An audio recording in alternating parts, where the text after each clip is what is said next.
Milan chess tour, so he missed out not only, but and now we have the former world champion Magnus. I was about to say, I don't know who his hairstyle is, but fire him.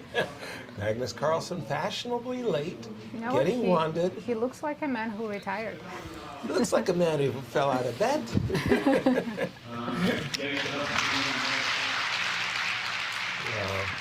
Hairdo or otherwise, he is a formidable force in the chess world.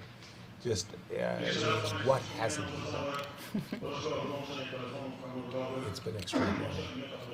And we'll also have a guest who will make a ceremonial move today, right? Nicely done.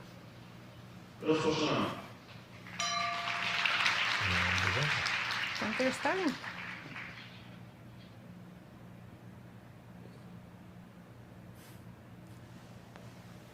Let's go. Would you like to start your tournament first round against Magnus Carlsen? Yeah, I do. I mean, as long as it's white pieces, right? For sure. Oh, the Polish opening. D4, B5. Round 1 of the Superbet chess in Poland, and Magnus Carlsen decides to play the Polish defense. You have to admit he has got his sense of humor. What's he going to do next? Play the Budapest Gambit in Budapest? Or the French defense in France? So Radoslav played pawn e4, a normal move, and after bishop b7, there are two options here mainly. Bishop takes and just keeping the center.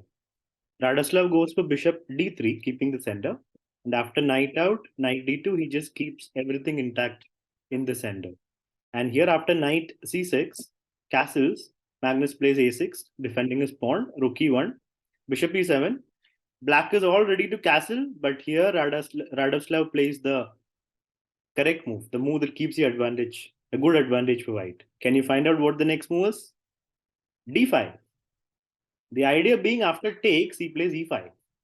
He has sacrificed the pawn, basically. Knight moves, and now knight b3. It's a very good position for white. At the cost of one pawn, it's a nice position because g4 is a threat. Earlier, the knight was blocking the path. So the knight could jump to f4. But now that the bishop is opened up, g4 is a huge threat, winning a piece. Var, I'm not feeling it for Magnus. In fact, I'm looking at this position, and Nasi was bringing the heat, and it feels very uncomfortable. Absolutely, yeah. Knight b3 is a great move, actually opening up the diagonal for the bishop. And we have bishop h6 on the board as well, by the way. Yes, and it's a very big advantage here for white here, and I will show you how can Wojtaszek continue.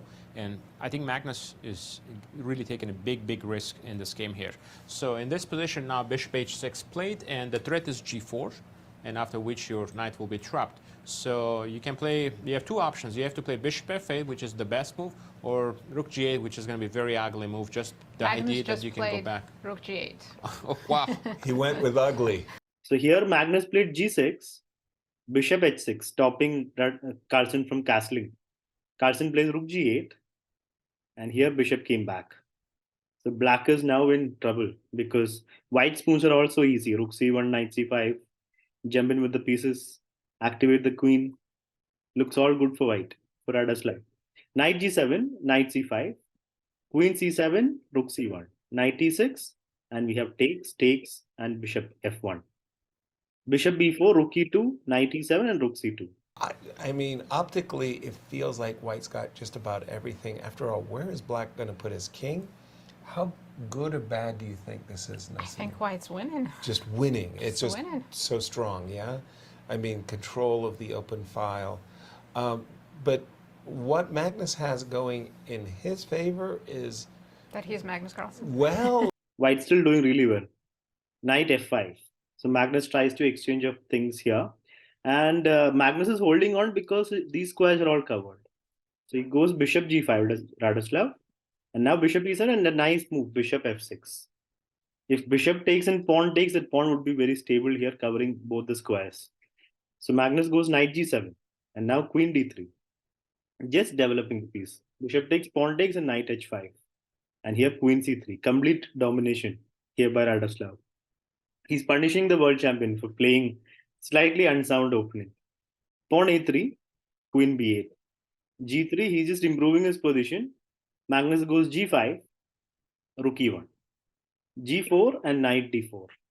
Rook g5, and here the game becomes very tense because Radoslav took almost 3 minutes to play bishop d3.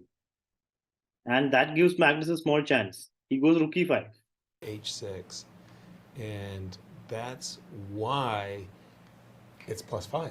Yes, but white only has 50 seconds on the clock, so 50 seconds. That 3 minutes melted like that. yeah.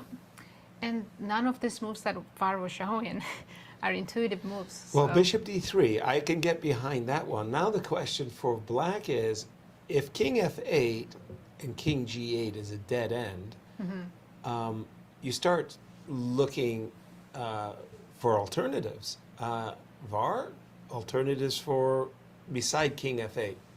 b4 is another alternative here. Again, Okay. it's very important in a lot of these lines to blockade that diagonal. Okay. So AB. b4, ab, Yeah. and here you can play the move rook e5.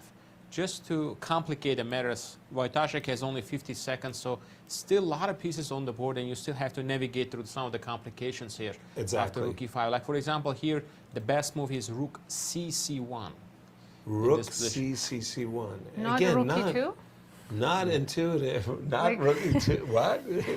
Rook Yeah. c to e2 seems so logical. Yeah, let's say you play rook c to e2.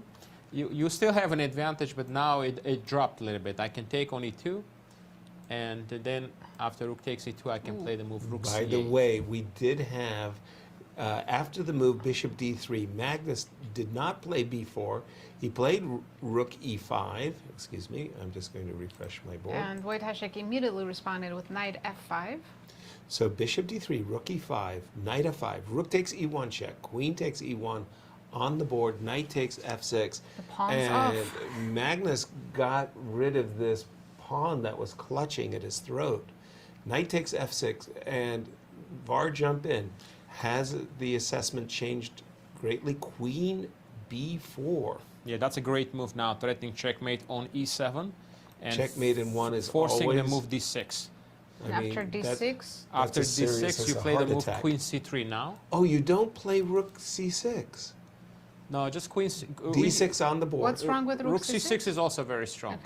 'cause They're that's- both- Because I thought that was the follow-up Yeah. to queen b4. You wanted to, but you say queen to c3 is even stronger. Yeah, they're both very strong actually. Queen c3 is attacking the knight on f6, and So two great moves for white, but 30 seconds. Yeah, Let's see. Radoslav is so close to beating Magnus Carlsen. And he's got But- two great moves, and he's got to He has choose one of them. 25 seconds on the clock. He's got to choose one. I can't imagine how stressed and excited he is right I now. can tell you, your heart is racing. You feel like Oh, he played queen c3. Great move. Wow. Okay, VAR, jump in. Queen c3. That really puts a test and to he can play Magnus. d4 maybe just to mix Otherwise, things up queen's here. going to h8, right? Yes, queen can go on Queen h8. to h8. Teleporting to h8.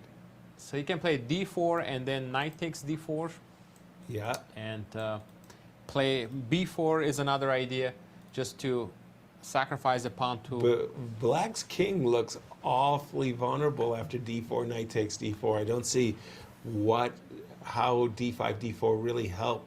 Yeah, it's like And plus Magnus 5 getting here. nervous here. Look at Magnus's clock. Catching up, down to 45 seconds. Whoa. And do they get increment after move 60? No, it's just they're playing on their Oh, I think increment. that's for the blitz. I think. Yeah. Okay. I think they're just playing on their increment. Queen c3, knight d7. Whoa. You're Isn't this- inviting queen h8 check. What you said, teleporting to h8. I smell checkmate. Queen h8, Knight has to go drop and then back. queen f6. He's done it. Queen h8 check. So let's you see. have queen Well, b7. I can't bring the other knight because that will only invite rook. So I have to go knight d7 to f8. Magnus and queen f6 now. is behaving like, he doesn't want to play the only move on the board, which is knight d7 to f8. It's like, And queen f6, just as you suggested, Queen mate in one. b7. And how do we distract that queen? Well, I need a rook deflection c6, move. rook c6, decoy. Rook c6, rook b6 could be it. Rook c6, rook d6, rook Seems like c6, there should knight. be a completely winning move here, but I don't see it. 10 knight, no. Plays knight g6. After queen f6, he played knight g6, No, defending. rook e2 maybe? Oh boy, wow. you're channeling the players as knight g7 check. It's a killer threat. Knight g7 is a killer threat. What are we going to do about that? Oh, Magnus down to 3 seconds. 2. It's over. There is One? just no move. Wow, he made a move on 1 second. Did he really? But knight Yes. f7 check is going to. He's going to lose all of his bits. He's Yes. going to lose a piece now. He resigns. Wow. After Knight g7, Magnus resigned. Magnus resigned. Wow. Great win for Radoslav. Wow. Knight g7. Bravo, bravo. And As there's a big applause. Applause. Okay, I can hear the applause from the audience. And we've got Warsaw muted. But there are other players still playing, and audience was still Yes. clapping. Knight f5. Takes, and knight f6. So he gives back the pawn. So basically now it's 2 pawns up for Magnus, right? But the position is good because of his next move, queen b4. Radoslav shows Magnus that his king is not safe at all. If you have to play d6, there is rook c6 and there is a move Radoslav plays, which is queen c3. Knight moves, queen check, and knight f8, queen f6, and knight g6. Again, there was a mate threat. If you play queen b7, then there is knight g7 check, or just rook e2. Both moves look good. I mean, knight g7 wouldn't work immediately. So rook e2, and then just knight g7 check is a threat, which is something similar that happened in the game. Rook e2, queen c7, and now knight g7. If you move the king, there is queen f7, and then you lose a piece.